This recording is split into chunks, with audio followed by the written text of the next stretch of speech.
Today we're going to go over the pen tool in both Gravit and Illustrator, the basics of the pen tool. So let's go ahead and start in Gravit Designer, and to get to that it's designer.gravit.io. You will need to make an account to be able to use this program, but it is completely free and all online, so there's nothing that you have to download.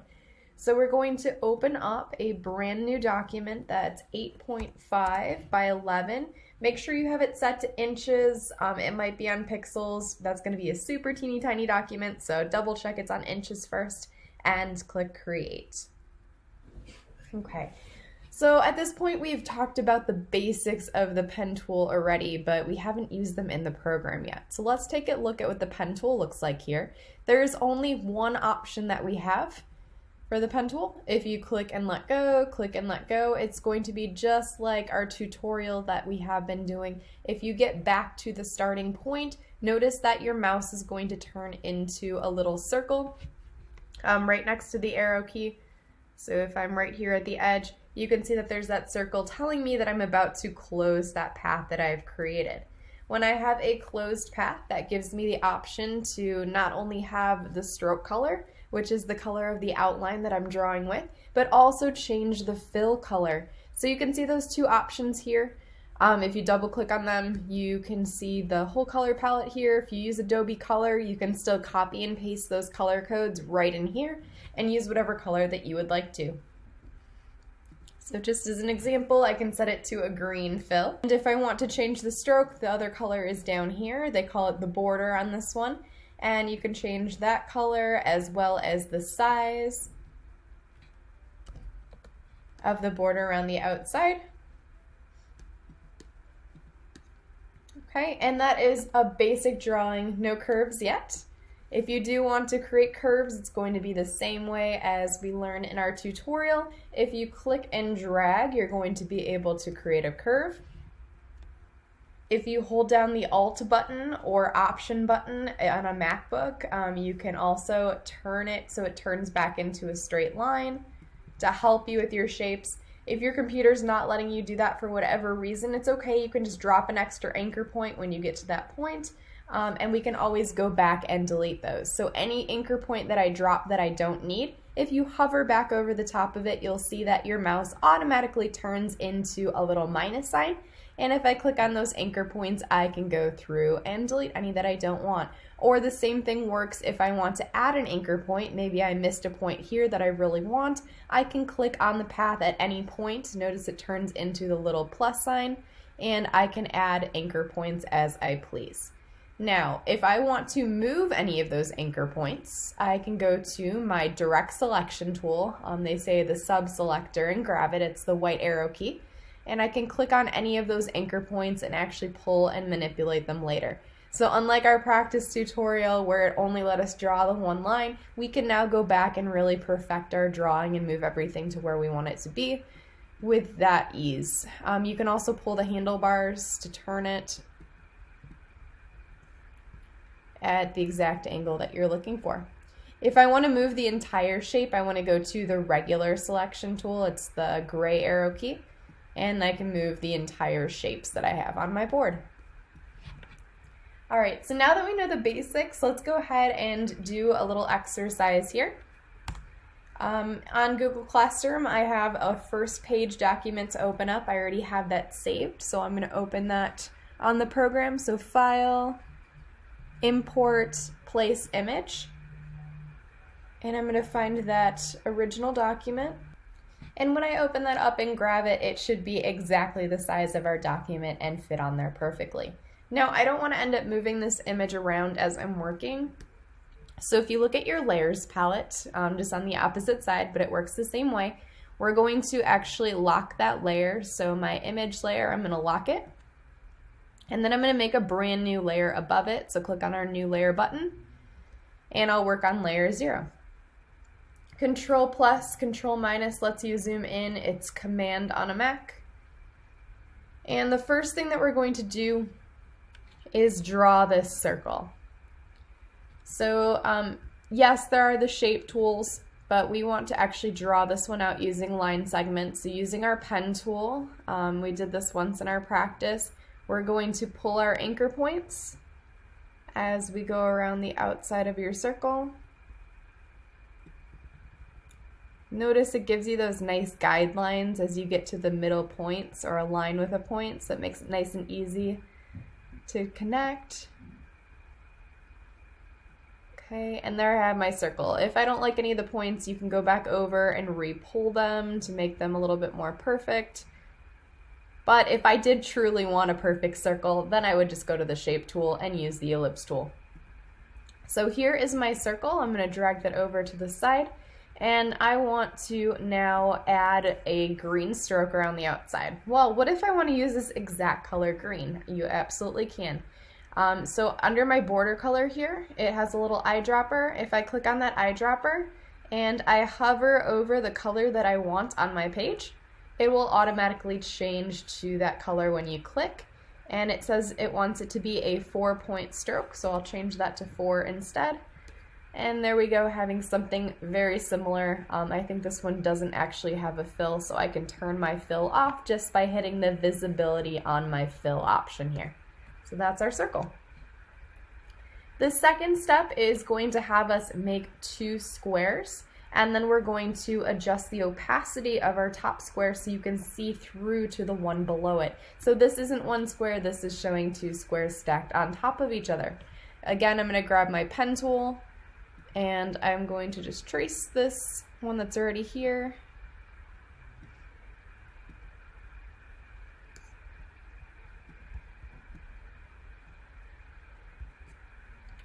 And once I have my square, then I can go ahead and change my fill color to blue. And I'm going to turn my stroke off this time.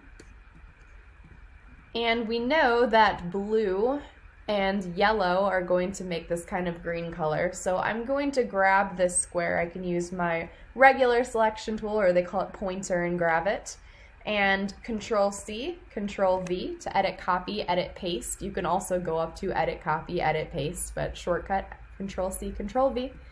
And on this second blue square, the one that I have on top, I'm going to change it to yellow.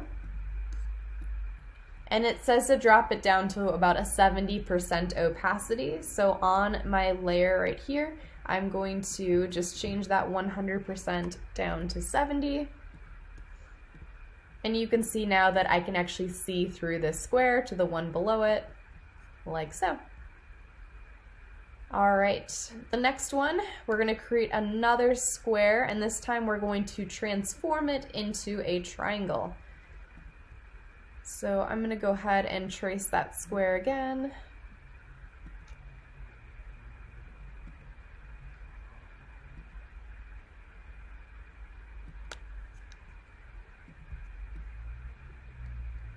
And I can do that same pink color if you want to. Turn the stroke off this time. Okay, so how do I get from a square to a triangle? Well, going back to my pen tool, I want to add an anchor point right in the center of my square, which it'll tell me when I get to that point with those green guidelines.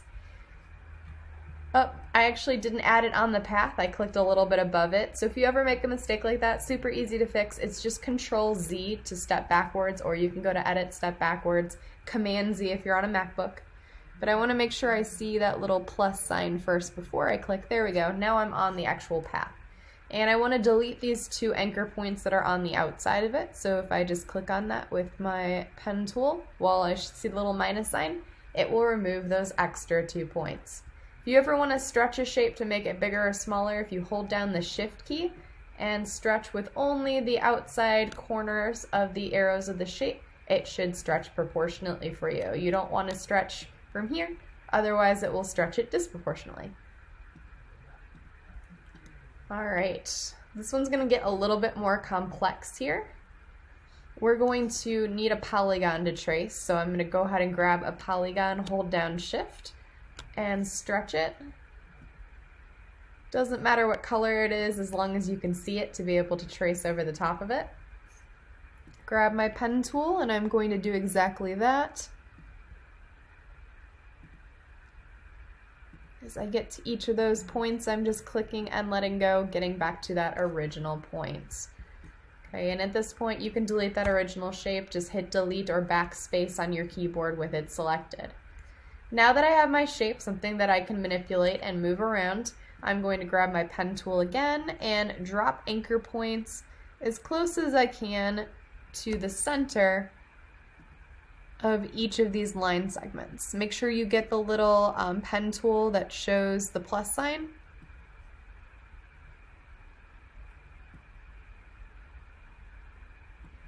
Okay. Now once I have an anchor point in the middle of each of my sections of my shape, then I'm going to use the white arrow key or direct selection tool, sub-select on here, to click on the in-between ones of the line segments and drag them just a little bit in towards the center. So everyone that's in the center of the line segments, we're pulling in towards the middle. But my star has too many points compared to the one that I'm trying to make. So in this case, I do need to delete some anchor points, going back to my regular pen tool, hovering over 2 of my anchor points, I can remove them. And then using my direct selection tool, I can manipulate this star into exactly what I want. I could actually, if you'd like to at this point, go to my pointer tool and put it right on top of the original star. Turn the opacity down a little bit so you can see.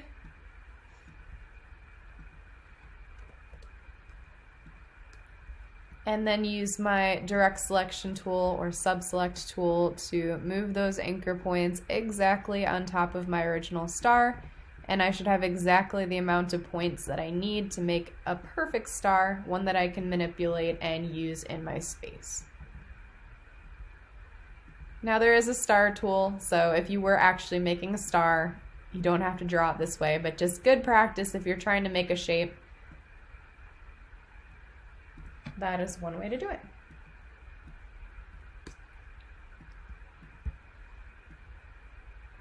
Okay, and if I want that same purple again, I can grab my fill color and click on it over here and turn off my stroke. All right, last but not least, let's go ahead and make this heart. If you want to challenge yourself, you can try making the heart in that same format as we did in that game that we played yesterday. So we'll grab the pen tool, pull your anchor point down and across, hold down the Option or Alt key, make an even line on the opposite side. Now letting go of Alt or Option, we're going to go down to the bottom edge of the heart and drag to make that first half. Hold Option or Alt again to drag up to that exact same angle. Okay, and again let go. And then you should be able to connect back to that starting point, and it should make automatically that same exact curve on each side of your heart. Okay, and then let's go ahead and move the heart over, and to make it the same fill and stroke, we can grab those colors here. So I have my fill color and my stroke color to that red, and it's probably about a 4-point stroke. And there we have that heart. But it does want us to make the heart out of a circle. So let's go through the way that it intended us to do this exercise. Let's go back up to our circle here. And you can either make a copy of this or draw it again just to see it again with the pen tool. Just dragging curves on each side. Connecting back to the beginning.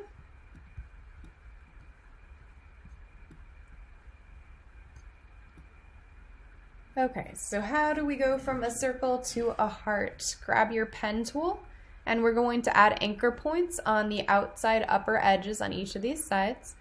So right here and right here. I'm then going to convert this anchor point tool. So I'm going to click on it and pull it into the center, which I need my sub-select or direct selection tool for. Okay, and then I can also move these out to the edges.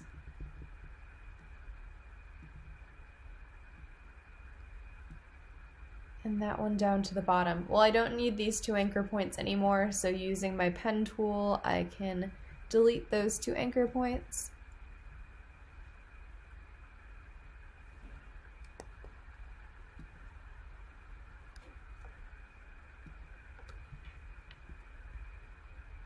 And then I'm going to pull these anchor points to make them into the same curve as the heart underneath.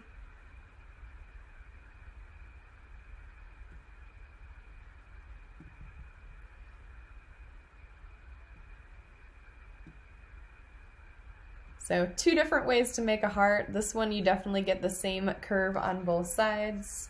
This one is a little bit more organic, but depending on what kind of look you're going for. You can also always freehand draw anything that you want. So underneath our pen tool is our freehand tool. So if you feel comfortable drawing whatever you're going to be drawing for your design, if you just click and drag, you can draw whatever shape it is that you want.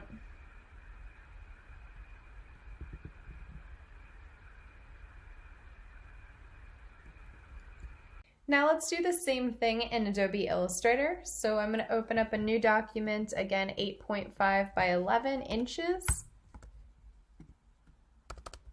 and click Create. And now I'll open up that practice page, so File, Open, find where I have it saved, and click Open. Okay, and I want to make sure I drag it over to my 8.5 by 11 document so that it fits on there. And I'm again going to lock that layer. So lock it, and then make a new layer above it with the new layer button. So just like Photoshop, it's right next there, or Photopea. And then I'm going to start doing this tutorial. Before I do that though, let's look at the pen tool in this program. If you right click, or if you double click, if you have a mouse pad, you can see that there's different options for the pen tool: add anchor point, delete anchor point, or the regular anchor, or the convert anchor point tool. So the pen tool is going to do all of these things, but you can also go to them individually to target them specifically. So starting with the regular pen tool, let's go ahead and zoom in and draw the circle. One advantage you do have on Illustrator is when you create shapes using the shape tool, it does create it as a shape drawn with anchor points so that you can edit it just like you create one of these. So unlike that in Gravit, it doesn't let you adjust the anchor points. But if I draw a circle here using the shape tool, I can actually add anchor points right to that path. On Gravit, you unfortunately cannot do that. So here's my circle, and I'm going to then go ahead and change my colors. So my fill and my stroke are now over here. I can use my eyedropper tool to grab that color green, and although it added it for my fill color, if I flip-flop that using the arrow right above the green color, it will actually change it to my stroke. And I don't have a fill. If I did, I could turn that off using the little slash, the white box with the red slash through it. So I'm going to then change that stroke up to 4, and there I have a circle just like we did in Gravit. Now let's do the square. So again, I could use my rectangle tool, hold shift, and stretch out a rectangle and still be able to edit it. But let's go ahead and keep going with the flow here of what we did before. Using the pen tool, let's drag it. If you do hold down the shift button while you draw the square, it'll keep it at 90-degree angles. Just a little tip for both of the programs to make it perfectly straight lines. And this time I want to make sure that I have a fill, so I'm going to flip-flop that so my fill's on the outside, and I want to choose a blue for my first one. And Control-C, Control-V, or Command if you're on a Mac. You can also go to Edit Copy, Edit Paste. And we're going to make the second square yellow. And I want to change my opacity just like I did before. So on my appearance over here, I can go to opacity and bump that down to around 70. And we have that look again. Great. So let's go ahead and move on to creating our triangle. And this is going to be made out of a square. So at this point, I would make another square. Hold shift if you want to keep your edges at 90-degree angles as you're drawing it to make it perfect, both programs. And I can grab my eyedropper and click once on that shape to be able to turn it to that color instantly.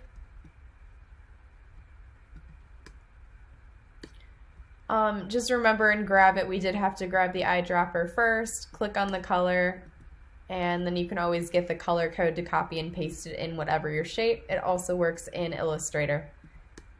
So now we have to add that anchor point at the top of our square. So I'm going to use my regular selection tool or the gray arrow key to click on my square. And using my pen tool, I'm going to find as close as I can to the center here and click on that point. And now go ahead and hover over the outside edges and delete both of those anchor points.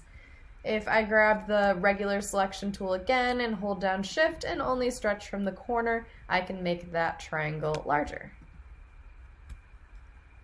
Moving on to our star here. So this time we need a polygon. Now again, the beauty of Illustrator is it already is a shape that we can edit, so really I don't have to redraw this, I can just use it. So I'm going to do that for tutorial's sake. If you'd like to draw it, you can. But I'm going to go ahead and add anchor points on the inside of each of these paths, just like we did before, as close as you can to the center. And then I'm going to use my white arrow key or direct selection tool to pull in towards the center each of those points that's like a mid-line segment piece, each of the ones that we just dropped. And again, I have too many points, so using my delete anchor point tool or regular pen tool, as long as I hover over the right point, I can delete 2 of those anchor points. And then go back and pull my anchor points into the right spot. If I wanted to, I could also, of course, move my star over the top of that stencil star. And move them until it is exactly perfect and aligned with the original.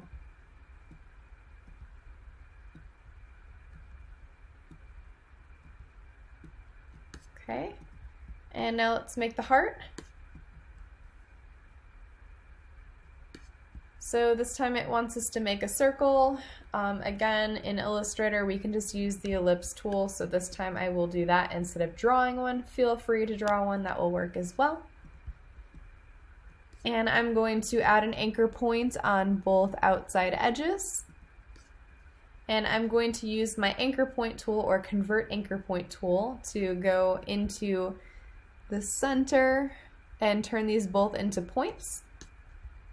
Use my direct selection tool or white arrow key to pull the center one down, pull my edges out to the sides to align it with the original. And I do have 2 extra anchor points here, so I can use my delete anchor point tool to click on those and get rid of them. And I do want to pull those edges of my heart just a little bit more, so going back to the convert anchor point tool, I can pull those in and adjust my handle to make that heart as close as I can to the original.